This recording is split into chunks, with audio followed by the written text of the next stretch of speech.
ജീത്തു സാറിൻ്റെ ഏറ്റവും കൂടുതൽ എന്നെ ഇൻസ്പയർ ചെയ്യുന്ന ഒരു കാര്യം എന്ന് പറഞ്ഞാൽ എല്ലാ ഡിപ്പാർട്ട്മെൻറ്റും I make sure that we get the best people for this job. ഈ സ്ഥലത്ത് വരെ എത്താൻ വേണ്ടിയിട്ട് ഒരു റോഡ് നമുക്ക് ലിറ്ററലി ഒരു റോഡ് ഉണ്ടാക്കേണ്ടി വന്നു. That was A process. അത് തന്നെ ഒരാഴ്ച ആ റോഡ് സെറ്റ് ചെയ്യാൻ വേണ്ടിയിട്ട് ഒരു ദിവസം സാൻഡ് സ്റ്റോം ഉണ്ടായി. 1.5 ദിവസം ആ സാൻഡ് സ്റ്റോം നിന്നു. നമുക്കൊന്നും ചെയ്യാൻ പറ്റില്ല, നമുക്ക് ഷൂട്ട് ചെയ്യാൻ പറ്റില്ല.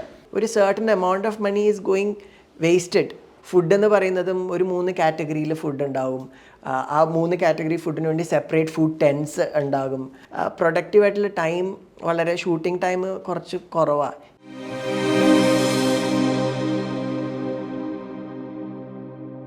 ഇപ്പോൾ ജിത്തു സാറിൻ്റെ കൂടെ ദൃശ്യം 2 ചെയ്തു, തെലുങ്ക്, മലയാളം, നേര് ഒക്കെ ചെയ്തല്ലോ. ആസ് എ ഫിലിം മേക്കർ എങ്ങനെയാണ് ജിത്തു സാർ നിങ്ങളെ സ്വാധീനിച്ചിട്ടുള്ളത്? അദ്ദേഹത്തിൻ്റെ വർക്കുകളെ പറ്റിയിട്ട് എങ്ങനെയാണ് നിങ്ങൾ നോക്കിക്കാണുന്നത്? ഒന്ന്, ജീത്തു സാറിൻ്റെ ഏറ്റവും കൂടുതൽ എന്നെ ഇൻസ്പയർ ചെയ്യുന്ന ഒരു കാര്യം എന്ന് പറഞ്ഞാൽ അത് ഞാനിപ്പോഴും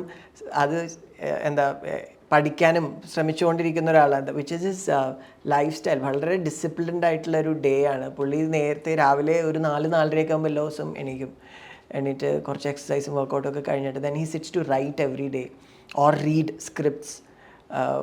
അത് കഴിഞ്ഞിട്ട് ബ്രേക്ക്ഫാസ്റ്റ് കഴിക്കും. ഞാനൊക്കെ 8 മണിക്കൊക്കെ ആവും എണീക്കുന്നത്. ഞാൻ 8 മണിക്ക് എണീക്കുമ്പോൾ സാറിൻ്റെ ഡേയുടെ വലിയൊരു പ്രൊഡക്റ്റീവായിട്ടുള്ളൊരു സെക്ഷൻ കഴിഞ്ഞിട്ടുണ്ടാവും. So I want to take that into my life.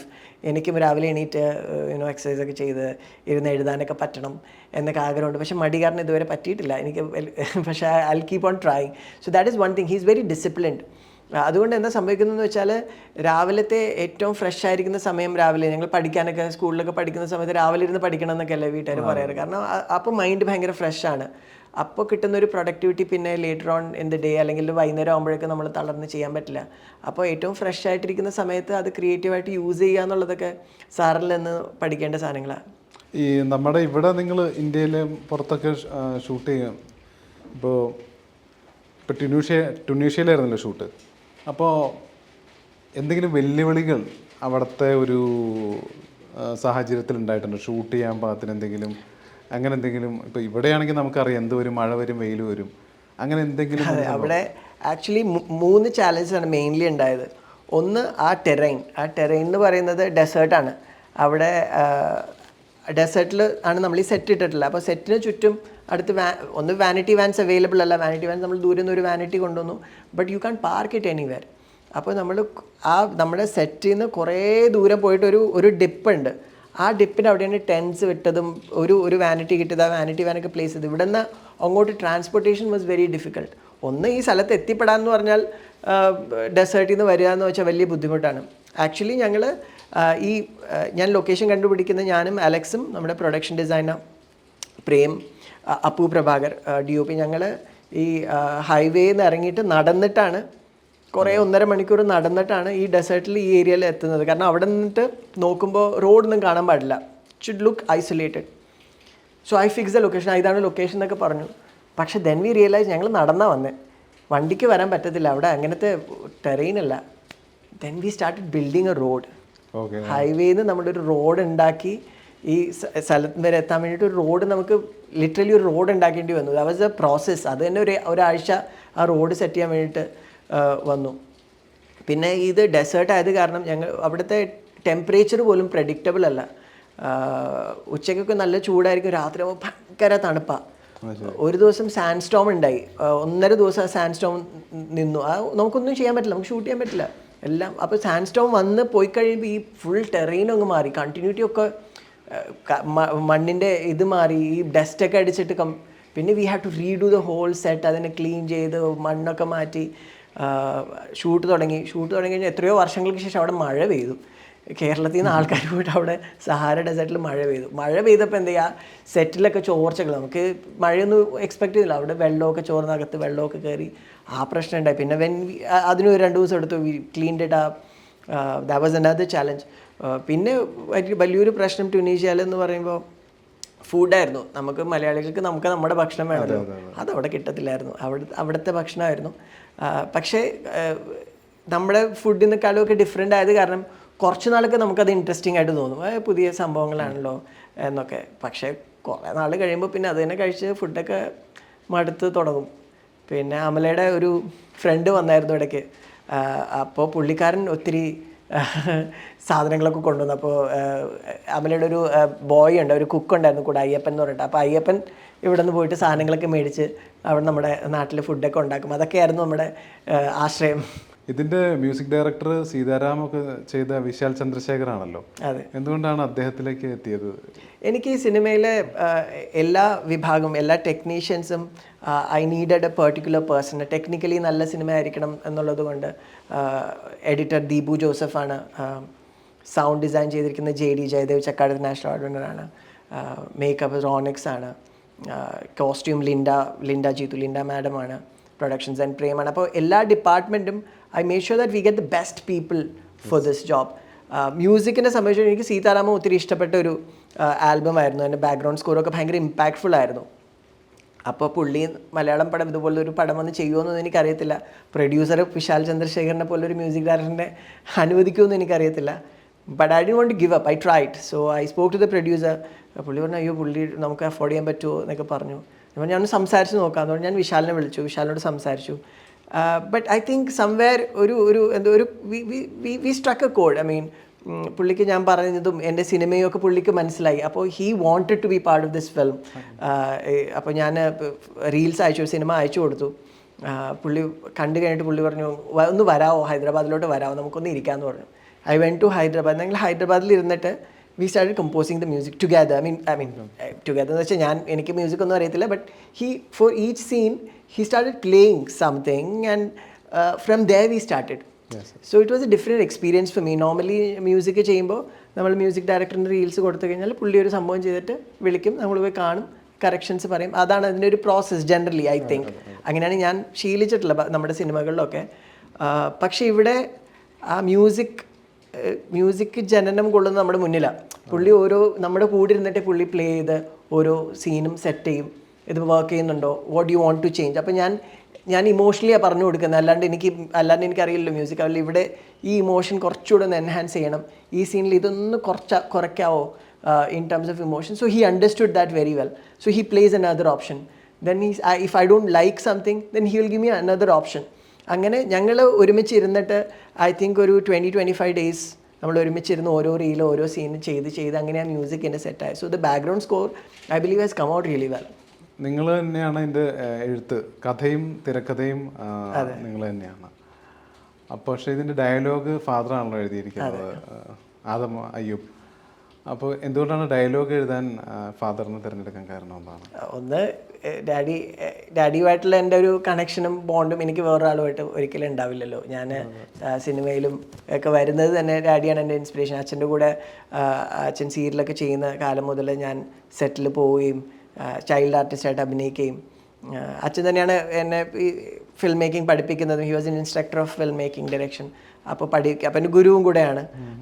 അപ്പോൾ ആദ്യം ഈ സ്ക്രിപ്റ്റ് വായിക്കുന്നതും അച്ഛനാണ്. ഞാൻ സ്ക്രിപ്റ്റ് എഴുതുന്നത് സ്ക്രീൻ പ്ലേയും റെഫറൻസ് ഡയലോഗ് ഇംഗ്ലീഷിലും ഇച്ചിരി മലയാളമൊക്കെ ആയിട്ട് ഒരു ഫോമിലാണ് എഴുതുന്നത്. അത് വായിക്കുന്നത് അച്ഛനാണ്. അപ്പോൾ I couldn't find a better person than him to do it. Father ഡയറക്ടറായിരുന്നു, പിന്നെ രജനീകാന്തിൻ്റെ ഒക്കെ ക്ലാസ്മേറ്റ് ആയിരുന്നു. ഏതൊക്കെ രീതിയിലാണ് ഫാദറെ ഇൻസ്പയർ ചെയ്തിട്ടുള്ളത് താങ്കളെ? ഞാൻ പറഞ്ഞല്ലോ, എനിക്ക് സിനിമയാണ് എനിക്ക് ചെയ്യേണ്ടത് എന്ന സ്വപ്നം ഞാൻ കാണുന്നത് അച്ഛനിലൂടെയാണ്. അപ്പോൾ ഞാൻ സ്കൂളിലൊക്കെ പഠിക്കുമ്പോൾ സ്കൂൾ കഴിഞ്ഞിട്ട് വന്നു കഴിഞ്ഞാൽ എനിക്ക് സെറ്റിലോട്ട് പോകാനാണ് താല്പര്യം. പിന്നെ ഞാൻ അവിടെ തന്നെ ആയിരിക്കും രാത്രി വരെ. പിന്നെ അച്ഛൻ്റെ കൂടെ തിരിച്ച് വീട്ടിലേക്ക് മടങ്ങുന്നത്. ആ സമയത്തൊക്കെ ഡാഡി വളരെ ബിസി ആയിട്ട് സീരിയൽസ് ചെയ്തുകൊണ്ടിരിക്കുന്ന ഒരു സമയമായിരുന്നു. അപ്പോൾ അതിൽ ചൈൽഡ് ആർട്ടിസ്റ്റായിട്ട് ഞാൻ വർക്ക് ചെയ്ത് തുടങ്ങി. 1-2 സീരിയലൊക്കെ അഭിനയിച്ചിട്ടുണ്ടായിരുന്നു. പിന്നെ എനിക്ക് ഈ അഭിനയത്തിനേക്കാളും ഡാഡി ചെയ്യുന്ന വർക്കിനോടായിരുന്നു എനിക്ക് താല്പര്യം. കാരണം ഡാഡി സെറ്റിലോട് ഭയങ്കര റെസ്പെക്റ്റൊക്കെ അല്ലേ. ചെറുപ്പത്തിൽ നമ്മൾ കാണുമ്പോൾ അച്ഛൻ വരുന്നു, എല്ലാവരും എണീറ്റ് നിന്ന് സാർ എന്ന് പറയുന്നു. ഭയങ്കര ഒരു ഓറ ഉണ്ടായിരുന്നു അതിന്.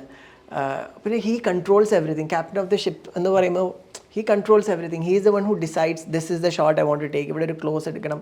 So I felt that he is the one who's making the film. So he is more important than probably the people in front of the camera because he tells them what to do. അങ്ങനെയൊക്കെ ആയിരിക്കാം. ഞാനിപ്പോൾ when I look back I think ഇതൊക്കെ ആയിരിക്കാം എൻ്റെ factors. So I always wanted to become a film maker. ഇപ്പോൾ ഫാദറിൻ്റെ കാര്യം പറഞ്ഞു, അതല്ലാതെ ഇൻസ്പയർഡ് ആയിട്ടുള്ള ഏതെങ്കിലും ഫിലിം മേക്കേഴ്സ് ആരെങ്കിലും ഉണ്ടോ? ഒത്തിരി ഉണ്ട്. എനിക്ക് കാണുന്ന സിനിമകളിൽ ഒട്ടുമിക്ക സിനിമകളും ഇഷ്ടപ്പെടും. ഒത്തിരി മോശമാണെങ്കിൽ മാത്രമേ ഇഷ്ടപ്പെടാണ്ടിരിക്കൂ. Because I know the effort they put in. ഒരു സിനിമാക്കാരനല്ലാതെ സിനിമ കാണാൻ പറ്റാത്തൊരവസ്ഥയാണ്. അപ്പോൾ ഒരുപക്ഷെ സ്റ്റോറീസ് എനിക്ക് വേഗം ഇമ്പ്രസ്ഡ് ആവില്ല. കാരണം സ്റ്റോറി നമുക്ക് യു ഹാവ് ടു ബി ഒരു സ്റ്റോറി എക്സ്ട്രാ ഓർഡിനറി ആണെങ്കിൽ മാത്രമേ ഞാൻ ഓക്കെ നമുക്കിത് ചെയ്യാം എന്ന് ഒരു തീരുമാനത്തിലേക്ക് എത്താറുള്ളൂ. കാരണം സ്റ്റോറിയിലാണല്ലോ നമ്മൾ ബാക്കി വർക്ക് ചെയ്യുന്നതെല്ലാം. ഒരു ആക്ടർ വരുന്നതും പ്രൊഡ്യൂസർ വരുന്നതും സ്ക്രിപ്റ്റ് ഉണ്ടാവുന്നതും ഷൂട്ട് ചെയ്യുന്നതൊക്കെ ഇതിൻ്റെ ബേസിസിലാണ്. അപ്പോൾ ഇത് നമുക്ക് ഏറ്റവും ബെസ്റ്റായിട്ട് തന്നെ വേണം. പക്ഷേ ഒരു ഫിലിം ഉണ്ടാക്കി കഴിഞ്ഞിട്ട് അവർ എത്രയും എഫേർട്ട് ചെയ്ത് ഉണ്ടാക്കിയതാണ്. ചിലപ്പോൾ അത് വിചാരിച്ച പോലെ വന്നിട്ടുണ്ടാവില്ല. പക്ഷേ ഇനിയിപ്പോൾ അതിനെ കുറ്റം പറഞ്ഞിട്ട് അതിനൊന്നും മാറ്റാനൊന്നും പോകുന്നില്ലല്ലോ. So I kind of like most of the films I see unless they are really bad. So I've been inspired by everybody on the set, in fact. Yeah. ആദ്യം സംസാരിച്ചല്ലോ ബോംബെയിലായിരുന്നു വർക്ക് ചെയ്തുകൊണ്ടിരുന്നത്. എങ്ങനെയാണ് ഇവിടുന്ന് ബോംബെയിൽ എത്തിയത്? അവിടെ നിന്ന് എങ്ങനെയാണ് ഇവിടെ വന്നത്? ബോംബെയിൽ ബോളിവുഡ് സിനിമയിലൊക്കെ വർക്ക് ചെയ്തിട്ടുണ്ടല്ലോ. എങ്ങനെയായിരുന്നു ആ ജേണി? എങ്ങനെയായിരുന്നത്? സോ ഞാൻ കോളേജൊക്കെ കഴിഞ്ഞിട്ട് അച്ഛൻ്റെ കൂടെ വർക്ക് ചെയ്യുന്നുണ്ടായിരുന്നു. അത് കഴിഞ്ഞിട്ട് ഞാൻ ബാംഗ്ലൂരിൽ ഇവിടെ നിന്ന് ഇച്ചിരി മാറി ബാംഗ്ലൂരിൽ പോയിട്ട് കോൾ സെൻറ്റേഴ്സിലൊക്കെ വർക്ക് ചെയ്ത് തുടങ്ങിയിട്ടുണ്ടായിരുന്നു. അപ്പോൾ ദ ഐഡിയ വാസ് എനിക്ക് ബോംബെക്ക് പോകണം എന്നുള്ള ഐഡിയയിലായിരുന്നു. So finally one day I decided that എനിക്ക് ബോംബെ പോയിട്ട് ഒരു മെയിൻ സ്ട്രീം ഇന്ത്യൻ സിനിമയുടെ ഭാഗമാകണം എന്ന ഒരു ആഗ്രഹം എപ്പോഴും ഉണ്ടായിരുന്നു. അങ്ങനെ ഞാൻ ഒരു ദിവസം one day I decided that I am going. അങ്ങനെ ബോംബെക്ക് എത്തി. ബോംബെയിൽ എൻ്റെ കസിൻ ബ്രദർ ഉണ്ട്. അപ്പോൾ I stayed with him for a few days still ഒരു PG അക്കോമഡേഷൻ കിട്ടി സെറ്റ് ആവുന്നത് വരെ. ദെൻ ഐ സ്റ്റാർട്ടഡ് വർക്കിംഗ് അവിടെ. ഒരു മലയാളി ബോംബെയിൽ പോയിട്ട് അവിടെ ജോലി ഫിലിം ഇൻഡസ്ട്രിയിൽ കിട്ടുക എന്ന് പറയുന്നത് അത്ര എളുപ്പമായിട്ടുള്ളൊരു കാര്യമൊന്നുമല്ല. They have their own people. ആ സർക്കിളൊക്കെ ബ്രേക്ക് ചെയ്ത് കയറാമെന്ന് വെച്ചാൽ. So for the first couple of years എനിക്ക് കാര്യമായിട്ട് വർക്കൊന്നും ഉണ്ടായിരുന്നില്ല. അപ്പോൾ ഞാൻ അവിടെ കോൾ സെൻറ്റേഴ്സിൽ വർക്ക് ചെയ്യുമായിരുന്നു. കോൾ സെൻറ്റേഴ്സിൽ വർക്ക് ചെയ്തിട്ട് അവിടുത്തെ ഇൻകം കിട്ടുമ്പോൾ അതിൽ ഞാനവിടെ ഒരു നാട്യഭാരതി എന്ന് പറഞ്ഞ തിയേറ്റർ ഗ്രൂപ്പ് ഉണ്ടായിരുന്നു. ആ തിയേറ്റർ ഗ്രൂപ്പിൽ ജോയിൻ ചെയ്തു. അപ്പോൾ അവിടെ അഭിനയവും ബാക്ക് സ്റ്റേജും ഒക്കെ ആയിട്ട് ദാറ്റ് വാസ് മൈ ഒന്ന് നമുക്ക് സാറ്റിസ്ഫൈ ചെയ്യാൻ പറ്റുന്നൊരു സംഭവം അതേ ഉണ്ടായിരുന്നുള്ളൂ. പിന്നെ ഇടയ്ക്കൊരു ചെറിയ ഷോർട്ട് ഫിലിമിൽ വർക്ക് ചെയ്യാൻ കിട്ടുമ്പോൾ ഞാൻ ഇവിടെ നിന്ന് ലീവൊന്നും കിട്ടത്തില്ല കോൾ സെൻറ്റേഴ്സിൽ. അപ്പോൾ ജോബ് ക്വിറ്റ് ചെയ്തിട്ട് അവിടെ ജോയിൻ ചെയ്യും. പിന്നെ അത് തീരുമ്പോൾ പിന്നെ വേറൊരു കോൾ സെൻറ്റർ. അങ്ങനെ ഏകദേശം ബോംബെയിലുള്ള അറിയപ്പെടുന്ന എല്ലാ കോൾ സെൻറ്റേഴ്സിലും ഓരോ മാസമൊക്കെ വെച്ച് ഞാൻ വർക്ക് ചെയ്തിട്ടുണ്ട്. അപ്പോൾ ഇൻകം വേണമല്ലോ. But slowly I started getting work. Vikram ഭട്ടിൻ്റെ ഹൊറർ സ്റ്റോറി എന്ന് പറഞ്ഞിട്ടൊരു പടമായിരുന്നു ആദ്യം ഞാൻ ചെയ്യുന്നത്. അതിൽ അസോസിയേറ്റ് ഡയറക്ടർ തന്നെയായിട്ട് കയറാൻ പറ്റി. AD ആയിട്ട് എനിക്ക് അവിടെ വർക്ക് ചെയ്യേണ്ടി വന്നില്ല. ഞാൻ അസോസിയേറ്റ് ആയിട്ട് തന്നെയായിരുന്നു കയറുന്നത്. അപ്പോൾ അത് കഴിഞ്ഞിട്ട് പിന്നെ ഭൂതായ എന്ന് പറഞ്ഞ ടെലിവിഷൻ ഷോ ചെയ്തു. അങ്ങനെ പിന്നെ കുറച്ച് വർക്ക് കിട്ടി തുടങ്ങി. അങ്ങനെ വർക്ക് ചെയ്ത് വരുമ്പോഴാണ് ജീത്തു സാറ് ബോഡി എന്ന് പറഞ്ഞ സിനിമ ചെയ്യാൻ വേണ്ടിയിട്ട് ബോംബെയിൽ വരുന്നതും അതിൽ ഞാൻ വർക്ക് ചെയ്യുന്നതും. ആ ബോഡിയിലെ എക്സ്പീരിയൻസ് കഴിഞ്ഞപ്പോൾ അത് കഴിഞ്ഞിട്ട് സാർ ഇങ്ങോട്ട് പോന്നു. He start doing his own films here. ഞാൻ അവിടെ കണ്ടിന്യൂ ചെയ്യുമായിരുന്നു. അത് കഴിഞ്ഞ് 2019 സമയത്താണ് സാറ് വിളിച്ചിട്ട് പറഞ്ഞു ഇങ്ങനെ റാം എന്ന് പറഞ്ഞ പടം ലാൽ സാറിൻ്റെ പടമാണ്. അതിങ്ങനെ ഒരുപാട് കൺട്രീസിൽ ഷൂട്ടുണ്ട്. അപ്പോൾ ആർഫാസ് വരികയെന്നുണ്ടെങ്കിൽ ഇറ്റ് വിൽ ബി നൈസ് കോർഡിനേഷനിലെല്ലാം എന്ന് പറഞ്ഞു. അപ്പോൾ ഞാൻ സാറിനോട് പറഞ്ഞു സാർ ഞാൻ ഈ റാമിൻ്റെ അനൗൺസ്മെൻറ്റൊക്കെ കണ്ടായിരുന്നു ഇങ്ങനെ വരുന്നുണ്ടെന്ന്. അപ്പോൾ ഞാനിത് സാറിനോട് അങ്ങോട്ട് പറയാൻ വേണ്ടി ഇരിക്കുമായിരുന്നു എന്ന് പറഞ്ഞു. അങ്ങനെ ഞാൻ റാമിന് വേണ്ടിയിട്ടാണ് വന്നത്. Then I continued. ഈ സംജീതത്തിൻ്റെ കൂടെ വർക്ക് ചെയ്തിട്ടുണ്ടല്ലോ ഒരു സിനിമയിൽ. അതെ. അതേതായിരുന്നു സിനിമ? ആ ടോർബാസ് എന്ന് പറഞ്ഞിട്ടൊരു നെറ്റ്ഫ്ലിക്സ് ഫിലിമായിരുന്നു. അത് ഞങ്ങൾ ഷൂട്ട് ചെയ്തത് കിർഗിസ്ഥാൻ എന്ന് പറഞ്ഞിട്ടൊരു കൺട്രിയിലായിരുന്നു. അതിന് വേണ്ടിയിട്ട് ഒത്തിരി ട്രാവൽ ചെയ്യാൻ പറ്റി. സിനിമ കാരണം ഒരുപാട് ട്രാവലൊക്കെ ചെയ്യാൻ പറ്റി. ജോർജിയ എന്ന് പറഞ്ഞ സ്ഥലത്തൊക്കെ പോയിട്ട് നമ്മൾ ലൊക്കേഷനൊക്കെ കണ്ടായിരുന്നു. പക്ഷേ it didn't work out there. കിർഗിസ്ഥാനിലാണ് ഷൂട്ട് ചെയ്തത്. ഒരു ക്രിക്കറ്റ് റിലേറ്റഡ് ആയിട്ടുള്ളൊരു ഫിലിമായിരുന്നു. അതിൽ സഞ്ജു സാറുമായിട്ടൊക്കെ ഒത്തിരി അടുക്കാനും ഒക്കെ സാധിച്ചു. It was a blessing that I got an opportunity to work with such legends. അതുപോലെ ഇമ്രാൻ ഹാഷ്മിയുടെ കൂടെ ഇമ്രാൻ ഹാഷ്മി സാറിന് ഋഷി കപൂർ സാറിൻ്റെ കൂടെ വർക്ക് ചെയ്തു. ഇമ്രാൻ ഹാഷ്മി സാറിൻ്റെ കൂടെ വർക്ക് ചെയ്തു. So I was blessed that way. നമ്മുടെ ഈ ഇൻഡസ്ട്രീസ് പരസ്പരം കമ്പയർ ചെയ്യുമ്പോൾ എന്ത് തോന്നുന്നു? മലയാളം എന്തെങ്കിലും ഇനി അതുപോലെ ആവണം, മലയാളത്തിൽ മിസ് ചെയ്യുന്ന അവിടെ ഉള്ളത് ഇവിടെ ഇല്ലാത്ത എന്താണെങ്കിലും തോന്നുന്നുണ്ടോ? ബേസിക്കലി ഇതിൻ്റെ സിനിമയുടെ സ്ട്രക്ചർ സെയിം ആണ്, വർക്ക് ഫ്ലോ സെയിം ആണ്, ഇത് ചെയ്യുന്ന പരിപാടി സെയിം ആണ്. What is different is the language and the people. അവിടെ ബോംബെയിൽ വർക്ക് ചെയ്യുമ്പോൾ അവിടെ ഒരു സ്പോട്ട് ബോയ് ഒരു ഒരു AD അല്ലെങ്കിൽ ഒരു ആക്ടറുമായിട്ടുള്ള ഡിസ്റ്റൻസ് ഭയങ്കര വലുതാണ്. ഇവിടെ അങ്ങനെയല്ല. ഇവിടെ എൻ്റെ ഏറ്റവും അടുത്ത ഒരു സുഹൃത്ത് രാജേഷ് പ്രൊഡക്ഷൻ ബോയ് ആണ്. Is a very close friend of mine. Rajeesh is a very close friend. Rajeesh ഞാൻ ടുണീഷ്യയിലും കൊണ്ടുപോയിട്ടുണ്ടായിരുന്നു എൻ്റെ പടത്തിന്. അവിടെ അങ്ങനെ you can not be friends with spot boy. അവിടുത്തെ സിസ്റ്റം അങ്ങനെയാണ്. They will not. അത് എന്തുകൊണ്ടാണെന്ന് എനിക്കറിയത്തില്ല. ഈവൻ ഫോർ ദാറ്റ് മാറ്റർ ഡ്രൈവേഴ്സൊക്കെ അവർ ഒരു കമ്മ്യൂണിക്കേഷനോ ഒന്നുമില്ല. അത് എന്തുകൊണ്ടാണെന്ന് എനിക്കറിയത്തില്ല. പക്ഷേ ഇവിടെ അങ്ങനെയല്ല. നമ്മുടെ സിനിമകളിൽ ഓടുന്ന ഡ്രൈവേഴ്സൊക്കെ ലിജു ഒക്കെ ആയിട്ട് നമ്മൾ ഭയങ്കര ഒരു ബന്ധമാണ്, ഒരു ഫ്രണ്ട്ഷിപ്പ് ഉണ്ട്. That is one thing. പിന്നെ ഡിസിപ്ലിനിൽ വലിയ വ്യത്യാസമുണ്ട്. അവിടെ എനിക്ക് തോന്നുന്നു ഒരു സിനിമയുടെ ബഡ്ജറ്റിൻ്റെ വലിയൊരു ഒന്നല്ല, ഒരു certain amount of money is going wasted in terms of, for example അവിടെ ഫുഡ് എന്ന് പറയുന്നതും ഒരു 3 കാറ്റഗറിയിൽ ഫുഡ് ഉണ്ടാവും. ആ 3 കാറ്റഗറി ഫുഡിന് വേണ്ടി സെപ്പറേറ്റ് ഫുഡ് ടെൻസ് ഉണ്ടാകും. വാനിറ്റി വാൻ ഓരോരുത്തർക്കും ഓരോ സെപ്പറേറ്റ് വാനിറ്റി വാൻസ് ഉണ്ടാകും. ഇവർ വരുന്ന സമയം ഒക്കെ, ആർട്ടിസ്റ്റിൻ്റെ സമയമൊക്കെ നമ്മൾ ഇവിടുത്തെ പോലൊന്നും അല്ല. അവർ കുറച്ചുകൂടെയൊക്കെ ലേറ്റ് ആയിട്ടാണ് വരുന്നത്. അപ്പോൾ പ്രൊഡക്റ്റീവായിട്ടുള്ള ടൈം, വളരെ ഷൂട്ടിംഗ് ടൈം കുറച്ച് കുറവാണ്. ഇവിടെ നമ്മുടെ നാട്ടിൽ ഐ ഫെൽറ്റ് ദാറ്റ് നമ്മുടെ കുറച്ചുകൂടി ഡിസിപ്ലിൻഡ് ആയിട്ടുള്ളൊരു ഷൂട്ടിംഗ് ലൈഫ് സ്റ്റൈലാണ്. കാരണം സമയത്തിന് ഞങ്ങൾ വണ്ടി വരുന്നു, ആർട്ടിസ്റ്റ് റെഡി ആവുന്നു. അനാവശ്യമായിട്ട് ചിലവുകളിൽ കുറവാണ് ഇവിടെ comparatively. That is another thing. അതുകൊണ്ടൊക്കെ ആയിരിക്കും ചെറിയ ബഡ്ജറ്റിലൊക്കെ നമുക്ക് നല്ല പ്രോഡക്റ്റ് കൊടുക്കാനൊക്കെ കഴിയുന്നത്. ഇപ്പോൾ ഈ റാമിൻ്റെ കാര്യം പറഞ്ഞുകൊണ്ടാണ്, റാം എന്നത്തേക്കായിരിക്കും റിലീസൊക്കെ വരുന്നത്? എന്താണ് അതിൻ്റെ ഒരു? റാമിനെ കുറിച്ച് സംസാരിക്കാൻ ഓഥറൈസ്ഡ് ആയിട്ടുള്ള പേഴ്സൺ ഞാനല്ല. പക്ഷേ റാമിൻ്റെ ഷൂട്ട് ഉടനെ തന്നെ തുടങ്ങാനാണ്. ബാക്കി കുറച്ചുകൂടെ ഷൂട്ട് ബാക്കിയുണ്ട്.